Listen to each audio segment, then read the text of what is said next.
Welcome back, everyone, and thank you for being here. Are the United States and China really engaging in trade talks, or are they just talking past each other? Well, Trump claims negotiations are in progress, but Beijing flatly denies anything is happening.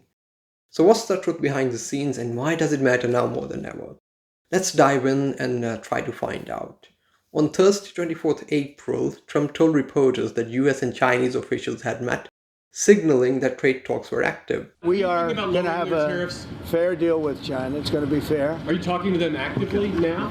actively. Everything's active. Mr. President, has there been any direct contact between the U.S. and China for trade at all? Yeah, of course. And Every day. But just hours later on the same day, China's Commerce Ministry shut it all down, calling the reports of progress absolutely groundless. 这些都是假消息。据我了解，中美双方并没有就关税问题进行磋商或谈判，更谈不上达成协议。这场关税战是由美方发起的，中方的态度是一贯的、明确的，打奉陪到底，谈大门敞开。对话谈判必须是平等、尊重、互惠的。我们看到的事实是，美方滥施关税，严重破坏世贸组织规则，损害的是各国人民的共同利益。我想再次强调，这场关税战是美方发动的，中方的态度是一贯的、明确的。如果美方真的想通过对话谈判来解决问题，就应该放弃极限施压那一套，停止威胁讹诈，在平等、尊重、互惠的基础上同中方对话。 Their message: if Washington wants real negotiations, it needs to drop the tariffs and start showing respect. A word China has been emphasizing for weeks, demanding that talks be based on mutual respect. Now, Trump's messaging, meanwhile, has been anything but consistent. One day he suggests tariffs could be lowered. 145% is very high, and it won't be that high. It's not going to be that high. It got up to there. We were talking about fentanyl, where, various elements built it up to 145. No, it won't be anywhere near that high. It'll come down substantially, but it won't be zero. Then the next day, on 25th of April, he blasts China for not buying Boeing planes, for allowing fentanyl into the United States, and ramps up tariffs to the same 145% level, blaming Beijing for refusing to come to the table. He's also expressed frustration that Xi Jinping still hasn't returned his calls. And on the same day, 25th of April, China announced that it is exempting some American goods from its 125% tariffs. This move, following de-escalatory signals from Washington, suggests that the world's two largest economies are willing to ease tensions that had severely disrupted trade between them and sparked fears of a global recession.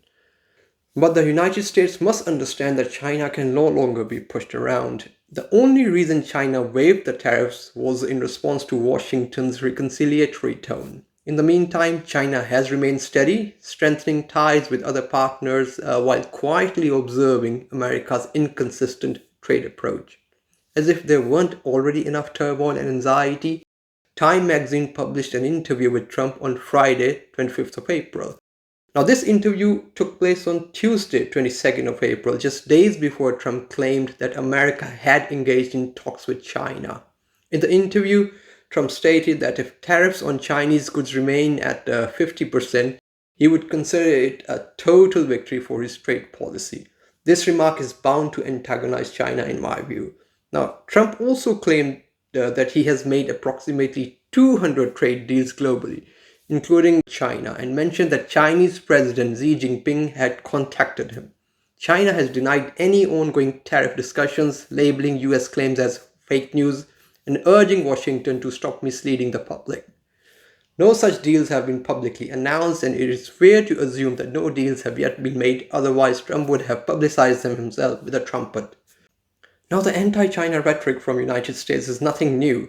During his 2024 campaign, Donald Trump proposed imposing tariffs as high as 60% on Chinese imports, arguing that such measures were necessary to counter what he called China's unfair trade practices, and to protect American industries from foreign competition.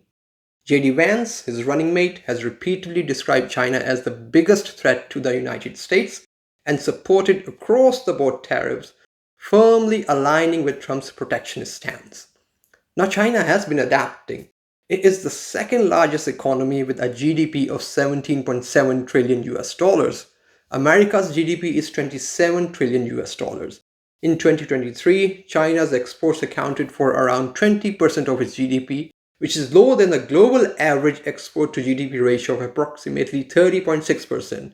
Now, this indicates that China is already ahead of much of the world in reducing its reliance on exports and is actively strengthening its services sector. Take, for example, China's progress in artificial intelligence. China has developed its own advanced AI models like DeepSeek, which competes with models like ChatGPT. China's rise as an economic powerhouse is no accident. It is the result of strategic planning, long-term vision, and consistent policy decisions. Beginning with the economic reforms in 1978 under Deng Xiaoping, China transitioned from centrally planned economy to a market-oriented one, embracing foreign investment and export-oriented growth. China practices a different model of capitalism, often described as state capitalism or socialism with Chinese characteristics. It uses market forces to boost productivity and efficiency, but it also relies heavily on central planning by the state in strategic sectors like technology, infrastructure, and medicine. The country became the world's factory by focusing on large-scale manufacturing, leveraging its cheap labor and its vast population. Now, this drove significant export growth, which fueled its economic development. And the money China earned from being the world's factory was strategically invested into critical areas like infrastructure, human capital development, technology, and innovation. And this investment helped build a robust infrastructure network, improving education and skills, and foster advancements in high-tech industries, enabling China to transition from low-cost manufacturing to a more diversified and advanced economy. This directly dispels the myth that companies go to China for cheap labor. This explanation is outdated and oversimplified in my view. I think companies go to China for its unmatched manufacturing ecosystem, advanced tooling, and skilled industrial workforce. Its speed, scale, and integrated supply chains make it the global hub for production. Even Tim Cook, a CEO of Apple, reaffirmed that when he said that companies do not go to China for cheap labor, but for its skilled workers and world-class precision tooling, which is essential for advanced manufacturing. Now, in 2015, China developed a Made in China 2025 plan, which was a 10-year plan to upgrade China's manufacturing by advanced key high-tech industries like electric vehicles, AI, and robotics. It also targeted sectors such as aerospace, biotech, advanced materials, and high-speed rail. And guess what? They have achieved almost all of that. And it is 2025 now. And in 2017, China made a national development strategy for AI, and come 2025, they released DeepSeek. All this success has been driving Americans nuts, and they can't digest it. America knows that China is doing better than America, so it needs to hamper China's progress. And coming back to trade, United States is one of China's largest trading partners, making up about 17% of China's total exports in 2023. But China has been reducing its dependence on the United States market. If you look at the composition of China's GDP in 2023, 56% of it is from services, 37% from manufacturing, and the rest is from agriculture. And if you compare it with America's GDP composition in the same year, you can see that China is behind in services, but it is catching up really fast. So China is actively shifting its economy from manufacturing to services and more technologically advanced sectors. And this is something many Americans find hard to grasp. China is no longer the country it was 20 years ago. It has grown stronger, and it is no longer easily pushed around. Chinese are a proud nation with a rich and long history. To reinforce this notion, I will play a video by Jack Ma in which he talked about the rising middle class in China and how the economy would shift to consumer-driven economy to service the needs of the huge Chinese middle class. This video is from 2015, so 10 years ago. It's our opportunity. It's our showtime to see the market economy entrepreneurship, how we can develop the real consumption. I think if the China develop the great consumption, we have a 300 million middle class. In next 15 to 20 years, we're going to have 500 million middle class. We need to import a lot. So when we start to import, that's a great. I worry a lot when we export. When we export, we got a terrible sky, we have a terrible water, we have a terrible environment. When we start to import, we got to be better. So that's all the great opportunity, guys. Be happy about that. I'm serious. I agree with that. And just to clarify, a consumption-driven economy is one where domestic consumer spending on things like goods, services, housing, and leisure is the main engine of economic growth, rather than exports or government investment. It means people are buying more, which fuels business and job creation. So this shift reflects China's ongoing economic transformation from an export-driven model to one more focused on domestic consumption and services. Even Trump's own Treasury Secretary Scott Bessent admitted that tariffs aren't sustainable, and Trump has echoed that sentiment himself, saying he would reduce them significantly. So the future of tariffs? Less about economics, more about politics in my view. And as for China, it is demanding a full rollback of what it calls unilateral tariffs, clarity on who the US negotiator is, and policy consistency from Washington. And consistency at this point seems like a fair ask. Take a listen to what former Deputy Director of IMF, Minosh Shafiq, has to say about Trump's strategy. It would be hard to argue that there's a coherent strategy here. The reason for these tariffs have changed and evolved. It's been everything from reviving manufacturing in the US to punishing China for protectionist policies, to raising fiscal revenues. So the objectives have changed and evolved. And I think at the moment, the current stance, which is 10% on everybody and 100+% on China, seems to be about punishing China. 145% on China, I think. Astonishing. And the Chinese have retaliated with 125%. They're not blinking. This is an even bigger conversation. But I've been looking. I think in this confrontation, China wins. Well, China looks like the hero for a stable international trading system right now, and that's definitely the position they're taking. And they are looking. That's how they're selling themselves to the rest of the world, and particularly to Southeast Asia, who have been hit very hard by Trump's tariffs. Incoherent strategy. That is what former Deputy Director of IMF says, and China is coming out as a hero in all of this. Seems like Trump is making China great again. But Trump claims that US trade deficit is the result of other countries taking advantage of the United States. He believes that trade deficit is a measure of cheating by other countries, when in fact trade deficit measures how much a country spends compared to how much the country earns. So if you go to a shop and use credit card to buy things, then you are running a trade deficit, and this is a very simple example I'm giving. And in Trump's world, it is the fault of the shop to let you buy things using your credit card. And if you shop at multiple stores using your credit card, then you should be blaming all the shops for this. And this is what Trump is doing right now, blaming all the countries with whom US has trade deficit. And this is simply ridiculous. Now, the total trade deficit of America is $780 billion in 2023. But do you know that America has a trade surplus of $288 billion for its services sector, which include travel and tourism, financial services, cloud computing, data services, and software? Now, does it mean that America is taking advantage of other countries when it comes to these services? No. It simply means that other countries like what America offers, and they buy more of these American services. But because America has a large goods trade deficit, which negates its services surplus, and that results in overall trade deficit. So the only country that needs to be blamed is America and its government, which has a huge debt of $36 trillion. And this debt is 133% of the GDP of America. It is absolutely nonsense. And on top of that, it has a budget deficit of $1.8 trillion. And what this means is that the federal government is running a massive deficit of around 7% of GDP. 7% of GDP, this is massive. And the US pays around $870 billion annually in interest on its debt. but it rarely repays the principal. Instead, it rolls it over by borrowing more money every year. It is like using one credit card to pay off the other.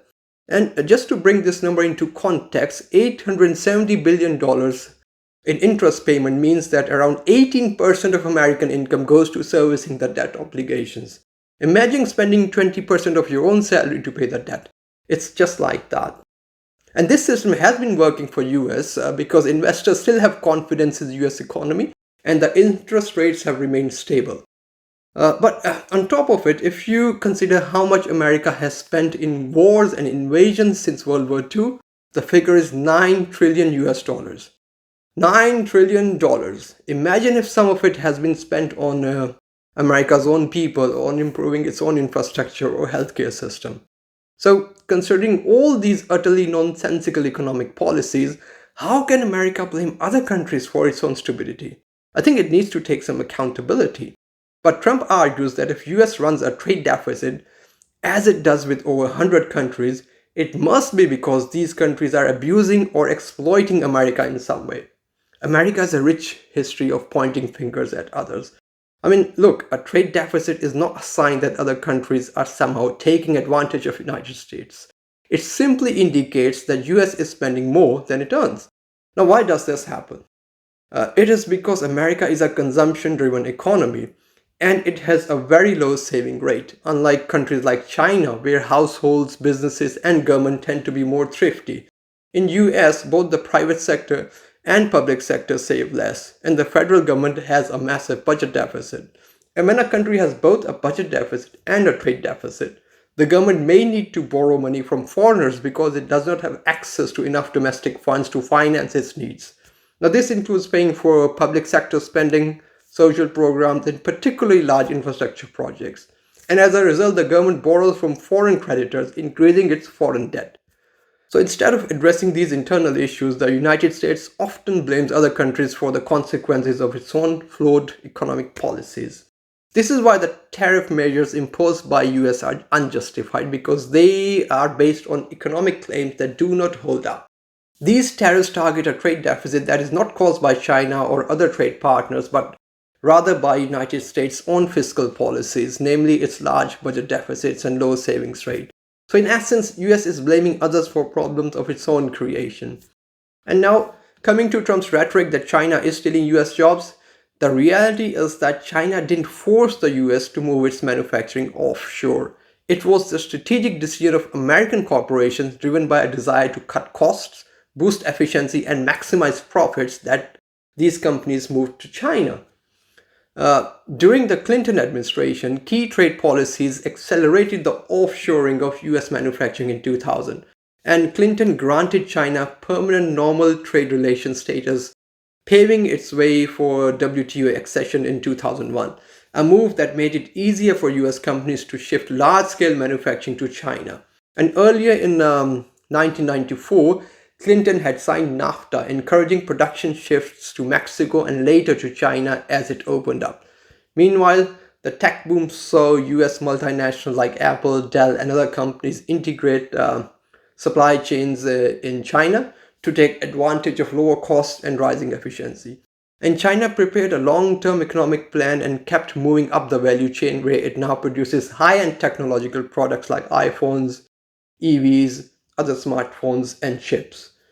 So Trump's vapid shadowboxing and chest puffery make little economic sense. His rhetoric oversimplifies complex trade issues, in my opinion. Take a listen to what Nobel Prize winning economist Joseph Stiglitz has to say about Trump's economic policy. What is also clear is that Trump has no economic theory behind what he's doing. And I think that's most disturbing, both to me as an economist and to those who are on the other side of negotiation. So let me give you an example. Trump thinks that trade deficits by themselves, and in particular trade deficits in goods, reflect somebody treating us unfairly. And it's based sort of on a premise that we are better than any other country, so people should be buying more goods from us than we are buying from them. But we are in the 21st century, not where we were in 1950. Services are the major part of our economy. goods production, manufacturing is 9-10%. What are important? Service sector, tourism, education, health. What is he doing to those sectors? Look what he's done in the last few weeks. We don't have the supply chains that you need to bring complex manufacturing back. And modern manufacturing is robotic. So even if we brought manufacturing back, there are not going to be many jobs. So the reality is that his picture of bringing us back to the 1950s, that's never going to happen. So where do we stand now? China's leaders are treading carefully, but they assert that they are open to fair and respectful talks, not coercion. They have even warned other countries not to align too closely with Washington, calling US actions meaningless. But interestingly, Chinese officials are currently in Washington for IMF and World Bank meetings. So they're meeting face-to-face with US, EU and G20 representatives, but there's still no sign of formal trade talks or any real willingness from either side to make meaningful progress. America has already buckled, in my view, pausing tariffs for 90 days and have adopted a somewhat softer tone to cajole China. China's stance is very clear: removal of all tariffs and respect. As both nations hold their ground, the global economy watches and waits. Trump insists that talks are happening. China says no, talks are not happening. And the future of a trade relationship worth trillions of dollars hangs in the balance. In my view, everyone loses in a trade war. There are no winners. But one thing is clear: Trump's so-called bold and bullish stance has been broken by China. Take care, enjoy your day, and I will leave you with this clip. And then they made some absolutely stupid formula that you would not accept in a first year, third week class. It came out of the US Trade Representative's office. They probably were told, do it overnight, the boss wants it. And then they came up with a list of tariffs, country by country, based on the bilateral trade balance. You cannot make this stuff up.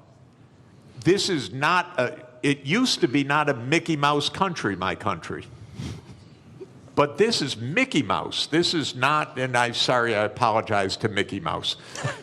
He would not do this. Mickey Mouse is smarter than this. So we are in a crazy land, actually, with this.